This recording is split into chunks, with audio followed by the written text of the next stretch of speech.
Strong on eco-messaging but weak on story, drab Australian family film Blueback lacks threat, a decent villain or any sense of adventure. Blueback 1.5 stars, running time 103 minutes, rated PG. In Blueback we witness the life-changing magic of a child bonding with a wild animal, a theme so common in family films there ought to be a warning stamped on the poster.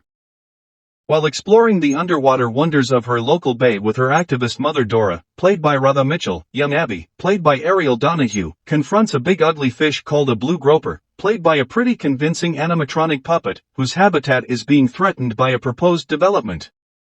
Told mostly in flashback as the adult Abby, played by Mia Wasikowska, visits her elderly stroke-affected mother, played by Liz Alexander, the story of the fish and Abby's fight to protect its home unwinds at a languid pace that is positively soporific. Void of any tension or excitement, Blueback lacks any sense of adventure, nor is there any real threat posed by the developers, who remain largely in the background.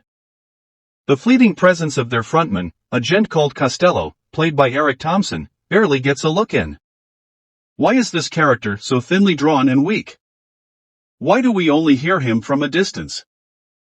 Good on the film for having a pro-environment message, but making the story so one-sided simply makes it dull, the sidelining of a character who could have made a blood-boiling villain sapping the supposed conflict between locals and the developers of any grit. Example, when it comes to addressing the local council, Abby gets to do a long florid speech, complete with her drawings of the local marine life, including one portrait of her fish friend.